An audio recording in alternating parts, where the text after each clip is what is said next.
Welcome back to your Caribou Data Science channel on YouTube. Also streaming live on Twitch under the heading of David J. Jackson.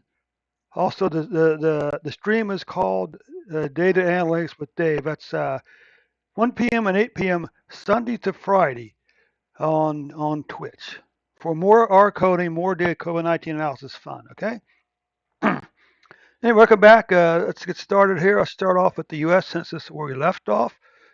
Uh, the thing that's kind of curious about COVID-19 tracking is that or most diseases like heart disease or cancer are tracked 1 year at a time, meaning every January 1st, the deaths for COVID for cancer and heart disease is reset to zero.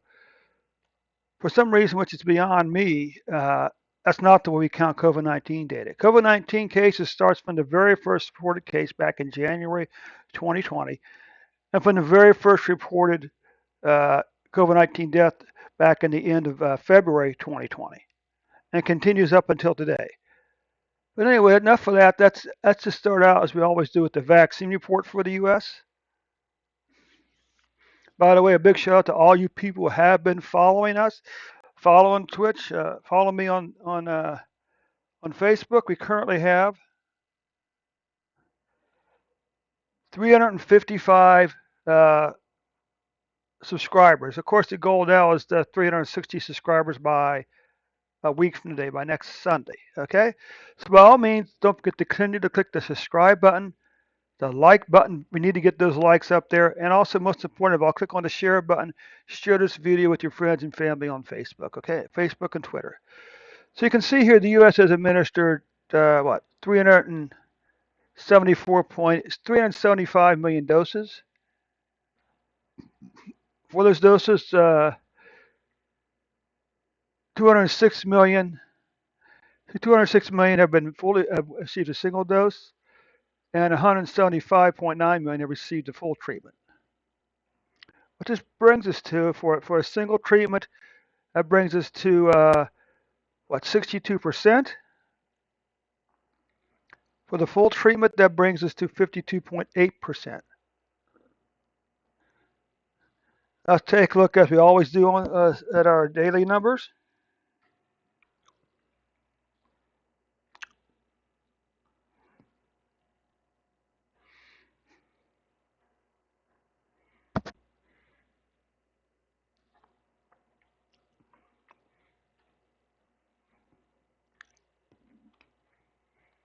So you can see since January of 2020, the U.S. had 39.9 million cases.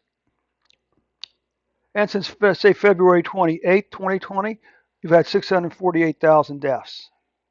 You can see we had a long declining pattern beginning back in January all the way down to the first part of July. And for some reason, in the first part of July, cases began to increase. Now, it's interesting to note that this isn't only from the U.S., okay? Sweden, for instance, and Israel are seeing an increase in cases.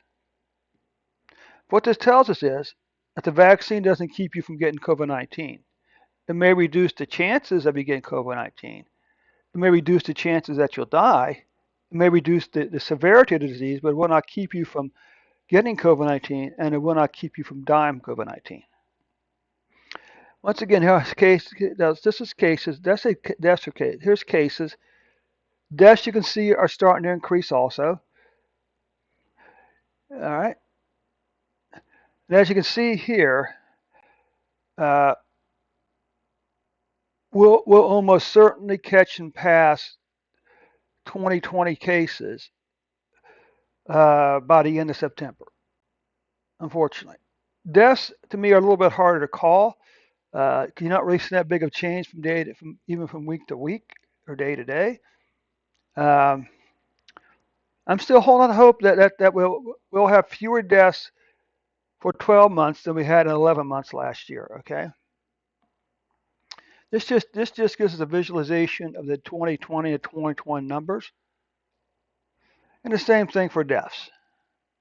So what's the actual daily average looking like? Because you can see we got a lot of volatility here. So let's take a look at the daily average for cases. So as of August the 28th, we were averaging 15,952 cases per day.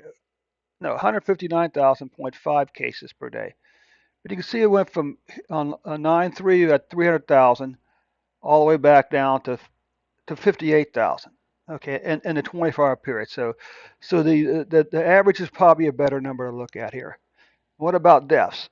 Well, you can see again, deaths are started to increase again in July.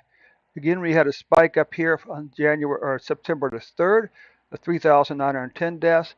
But then on September the 4th, that number dropped back down to 527 deaths. So this and for the 7-day period ending August the 28th, we were averaging 1,410 deaths per day.